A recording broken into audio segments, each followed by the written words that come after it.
Okay. As you wish. Yes, no problem. To me as well. Yes, of course. Yeah, so, as you wish. Because you have another one tomorrow, right? Yeah.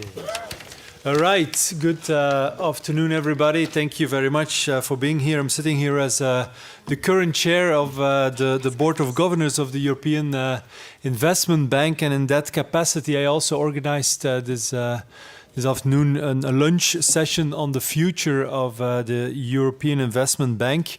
Of course, for this, I invited Nadia Calviño as the new appointed president of the EIB, and she's actually currently consulting the stakeholders in order to better understand their concerns and their needs. And this debate that we had during our lunch gives actually a very valuable insight on what the Board of Government thinks and considers relevant for the bank. Discussion was very constructive, very fruitful as well. The support for the strategy and the direction of the bank. All members, of course, and all ministers agreed that the EIB was or is definitely and should play a pivotal role in financing the future European challenges. Amongst others, the EIB should, of course, play a key role in financing the green and digital transition, enhancing our competitiveness and strengthening also our defense capacities. And during the annual meeting of the Board of Governors in June, but Nadia will also come back on that. We will do a follow-up of the outcome of this discussion. But now I give the floor to Nadia to shortly outline the discussion we had, and she will also answer all the questions. Nadia, the floor is yours. Thank you very much, Vincent. I very much welcome the very constructive and fruitful discussion we had today during this informal ECOFIN under the Belgian presidency on our ambitious strategy to build on the strengths of the EIB group, to focus on 8 policy priorities and to try to deploy the potential of the group to the maximum with a view to contributing to achieve the objectives of the European Union and to support European priorities. And there was a very strong support for this strategy by the ministers around the table, which of course is extremely useful for us to continue to and to launch a number of work streams in the coming weeks. As Minister Van Petegem has just indicated, the European Union is at a crossroads, and some important decisions have been taken in recent weeks which actually do increase the ability of the EIB group to act. And that shows that when we work together, when we act in a decisive and united manner, we can lead the way. And that is very much the conviction beyond the strategy that we have presented today, which is the result of a very intense exchange with stakeholders, starting with member states since I took office, beginning of January of this year. I have visited a number of capitals. I have spoken to many stakeholders with a view to identifying what should be the priorities for the European Investment Bank Group going forward. And all these exchanges have shown the strong determination to make our union a better, a greener, a safer, a fairer place to live. And amidst current geopolitical uncertainties, also a strong determination to strengthen Europe's role in the world with support for Ukraine as one of our top priorities. Our discussion has gone around 3 key elements: how to build on the strengths of the EIB group, how to focus on policy priorities with identification of 8 policy priorities, and then how to deploy the full potential of the EIB as the financing arm of the EU. With a balance sheet of around 600 billion euros, a strong capital position, a AAA rating, and a strong potential to catalyze private investment, the EIB group is clearly a very powerful tool. And this, combined with the strong technical expertise and the track record of investment in major infrastructures, climate and innovation, this provides a very strong basis for gearing up activities of the EIB group in the coming years. The group delivered excellent results in 2023 with a total of 88 billion euros in commitments in signed operations, of which more than 90% inside the EU, more than 50% of investments devoted to climate change, and the establishment of the EIB Group as the climate bank and a pathfinder for new innovative financial instruments that can support the twin green and digital transitions. Innovative financing that allows projects to take place, that makes things happen on the ground. And going forward, there was a unanimous appreciation on the side of governors and of finance ministers that the EIB Group can play an even more impactful role going forward to address the main challenges that the EU is facing. There's an understanding that climate, cohesion and competitiveness are inseparable, and we have to see how to bind them together and to drive them in a manner that makes the green transition a European success. This is the root of the 8 policy priorities, which are interconnected, which I presented today and were strongly endorsed by the finance ministers. First of all, consolidating the climate bank, so that we gear up investment in adaptation, mitigation, and the energy transition. In this regard, we will continue to support investment in all relevant technologies as foreseen in our mandate. Ministers have welcomed our proposal for a new water program to help cities, regions and businesses, especially farmers and the agricultural sector, to manage the impact of drought and floods and increase the efficiency of water cycle management. And we are also going to work on a new program, an SME energy efficiency program, to scale up a core group of key technologies which are economically profitable and can have a material impact on energy efficiency in Europe. The second priority is accelerating digitalization and technological innovation.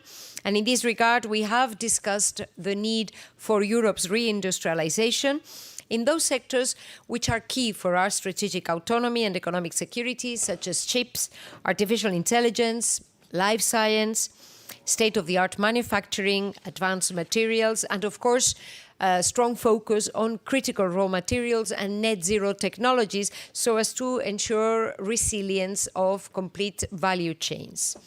Actually, we are already financing cutting-edge projects such as Northvolt factory of the circular battery factory in Sweden, or Europe's largest solar panel manufacturer in Italy. And there are also some projects under assessment in the area of critical raw materials inside the EU. The launch of a new FASTER project will help us to accelerate digitalization and technological innovation. Third priority is stepping up investments in security and defense. It is clear that there is a need to reinforce Europe's security and defense industry. The EIB has been investing in security and defense for the past 8 years. We have funded projects with the largest European players in the areas of new technologies, critical infrastructures, cybersecurity, space, dual-use technologies and equipment. And this includes drones, that's dual-use technologies, and border protection systems. Those are critical infrastructures. These are two of the top priorities for frontline countries, as I have been able to appreciate in my visits to the Nordic-Baltic region last week. The Strategic Europe Security Initiative, created in the European Investment Bank Group precisely to support security and defense investments, was upgraded to 8 billion in 2023, of which only 2 billion euros have been invested so far. And we have just launched, via the European Investment Fund, the 175 million euro Defence Equity Initiative to support startups and mid-caps in this area. As I have said since I took office at the beginning of January, we are ready to do more and better to contribute to joint projects that boost the European industry and reinforce Europe's protection and deterrence. We are already engaging with the Commission and other key stakeholders on the scope and definition of dual-use technologies and equipment. And today we have agreed in the meeting that I will report back in 2 months' time on the status on this ongoing discussion and work with other key stakeholders on the scope and definition of dual-use technologies and equipment. We have also agreed to work together to streamline processes with a one-stop shop for security and defense projects so that we can accelerate the deployment of the 6 billion in investments which remain under the SESI initiative, the Strategic European Security Initiative, which already exists within the European Investment Bank Group. And there has been strong endorsement also for the strategy of the bank to reinforce our partnerships and build new ones, for example, with NATO, in order to see how to contribute to this very important European priority. Fourth priority, contributing to a modern cohesion policy. It is clear that a just green transition requires investments to support most affected sectors and territories, especially those that heavily depended on carbon intensive activities or carbon production. And so the European Investment Bank has an important role to play in this regard. Fifth priority, developing innovative financing for agriculture and bioeconomy. The agriculture sector plays a key role in the green transition, Europe's food security, the strategic autonomy. So we are going to look at how to maximize the impact of our instruments, also synergies with the common agricultural policy, and we're going to explore possible additional products, for example, in the area of insurance, since a European insurance policy could support the agriculture sector in the area of climate adaptation, mitigation, and the green transition more generally. Sixth priority we have discussed is gearing up investment in social infrastructures, such as education and skills, health and affordable housing, which is a key challenge in many member states. We're going to see together with member states how to scale up our activities in these areas. Seventh priority is pioneering the Capital Markets Union. We have agreed to launch some work streams so that the European Investment Bank can leverage and can also pioneer new EU instruments, financial instruments, that can form the building blocks of a real capital markets union. And finally, last but not least, we have agreed to focus activities outside the EU. And support to Ukraine is obviously a top priority. A successful enlargement process goes together. Ensuring stability and prosperity in our neighborhood is a third top priority, and a focus on delivering on the EU's global gateway strategy outside Europe is a fourth priority that we will be working on in the coming years. Now, the new initiatives we have put on the table, the water program, the SME efficiency, contribution to the Capital Markets Union, all these new initiatives are trying to focus our investment on climate change, on the digitalization and new technologies, the FASTER program, all these new initiatives which we will work on in the coming weeks and months will be followed up in the regular Board of Governors meetings. The next one will take place next June, and will be followed up regularly also here at the ECOFIN meetings.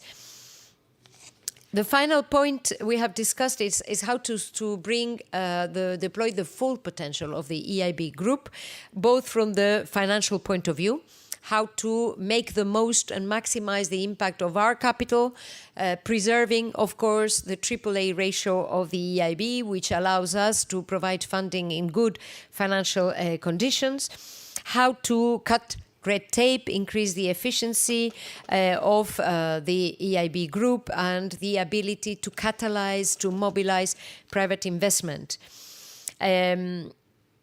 This, in a nutshell, has been the very constructive and very fruitful exchange I've had with finance ministers. As indicated by Vincent and also by me, we will review regularly where we are with this strategic approach. And I am confident that as Europe has shown time and again, through our ability to adjust to new situations, preserve our core values and work together in a clear manner and with a clear strategy, we will make sure that the EIB group is not only a key player, but a very strong contribution to having Europe succeed in the many challenges around us and reinforce our voice in the world in the current geopolitical environment. This is all from me. Thank you very much, and I'm happy to respond to your questions.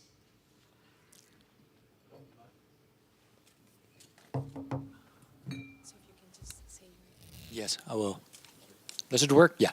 Good afternoon, Mark Peperkorn, Volkskrant, Netherlands. I have a question about the defense and security part, because what you said still all fits in the current mandate of the EIB. It's what is allowed still, what is called dual use. Was there any discussion this morning amongst the ministers about, let's say, extending or changing the mandate so that ammunition and weapons would be included as, let's say, a sector where the EIB could invest? And secondly, how do you look to this point yourself? Would you like to, let's say, try to get it as far as that? Thanks.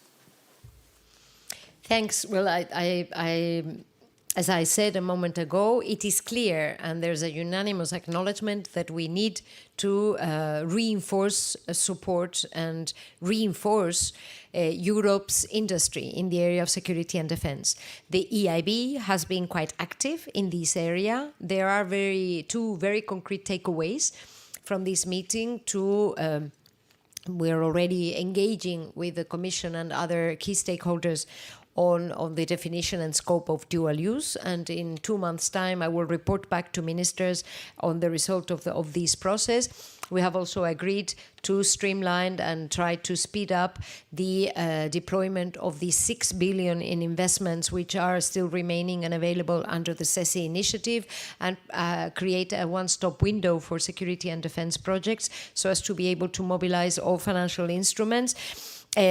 And there has been, I think, a strong support by ministers of the approach of the EIB, and a joint agreement to work together in this area to see how we can all together support this strengthening of Europe's industry. And there has also been a unanimous call for prudence when considering what are the different instruments and elements that need to be assessed in this regard.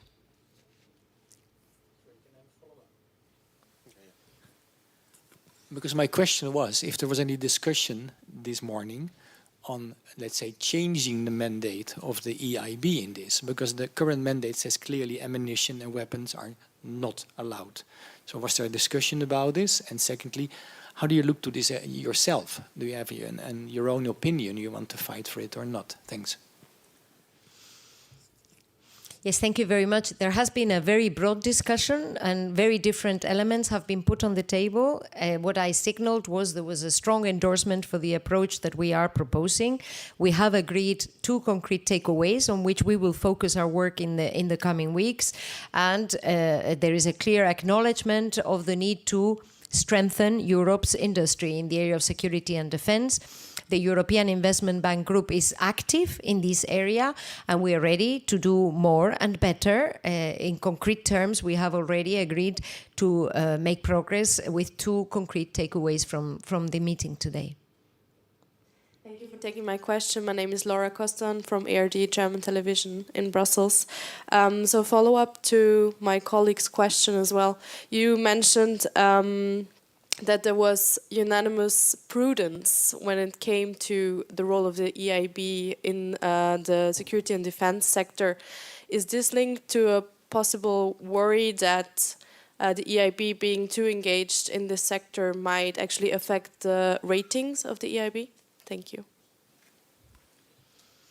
As I indicated a moment ago, different options, different alternatives, and also different elements, different relevant elements that have to do with the financing and investment into the security and defense industry. All these elements have been discussed and put on the table, and we have agreed to work together to see how best to strengthen Europe's industry in this regard, with a view to making sure that we have the strongest possible security, defense, and also resilience endowments. As I indicated a moment ago, the European Investment Bank Group is active in this area. It has been active for the past 8 years, and there are 6 billion available under the CESI initiative, which has so far been quite active in funding dual-use technologies, that's including drones, critical infrastructures, and that's including border controls. These are two of the most important issues that have been flagged as priorities by borderline countries, as I have been able to see clearly on the ground in my recent visits to the Nordic-Baltic region. We have been investing into R&D, we have been investing into cybersecurity, we have been investing into space. The CESI initiative has 6 billion euros available, and we have agreed today to see how to accelerate the deployment of those investments and create a more streamlined, more efficient and agile process with a single one-stop shop, a single window to mobilize the different financial instruments available under the EIB group. Raquel Abad, Europa Press. Thank you for the floor. It's regarding a matter in Spain. One of the advisors of a former minister, Ábalos, was arrested, and there was a case of corruption. I would like to know if you were ever aware, while being vice president of the government, if you ever knew of any irregularities, and mainly if you think that any European funds might be compromised by this case. Thank you. Thank you very much for your question, but you will understand I am not going to make any comment whatsoever on Spanish politics. Oui, bonjour, Mathieu Bion, Agence Europe. On climate, I was wondering about the investment on nuclear projects, whether it's been agreed or not.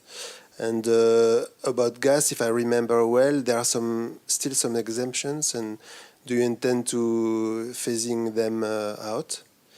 And maybe another question, do you think that the EIB would need more capital than what it already has? Thanks.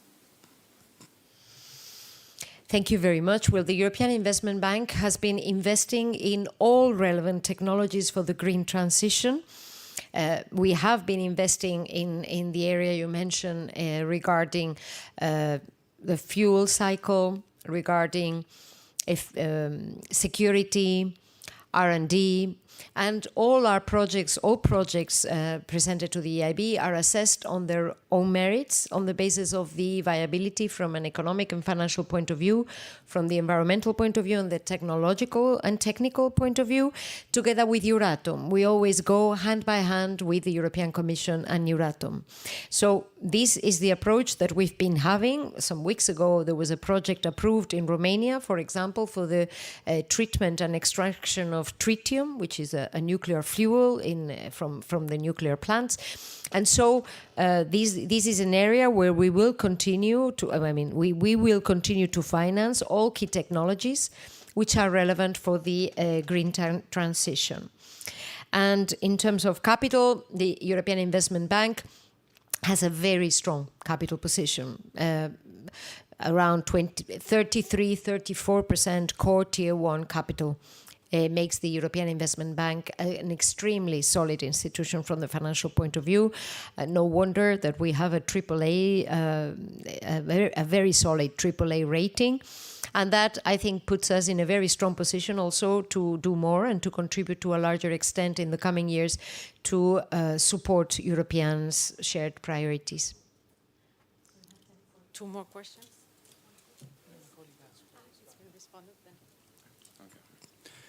Kamil Kowalczyk from Bloomberg.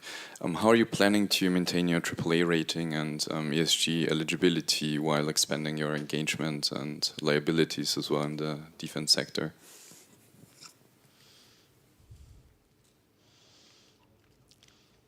Well, as I said, the European Investment Bank has been active for the past 8 years in the area of security and defense.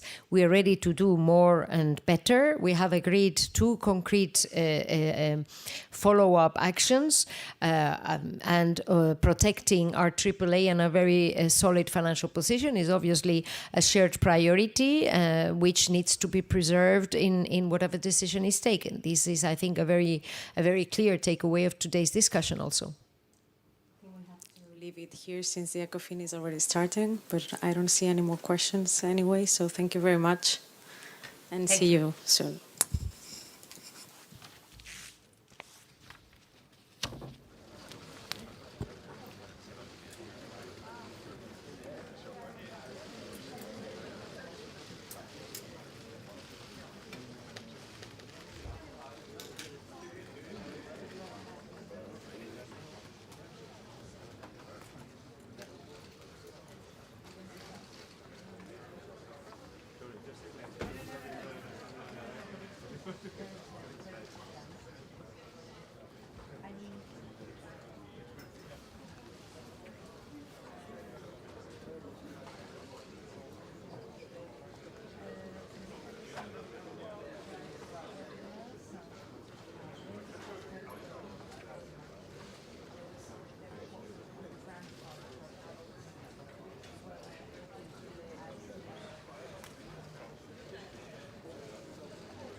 Oh shit.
Oh shit.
Oh shit.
Oh shit.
shit.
Oh shit.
Oh shit.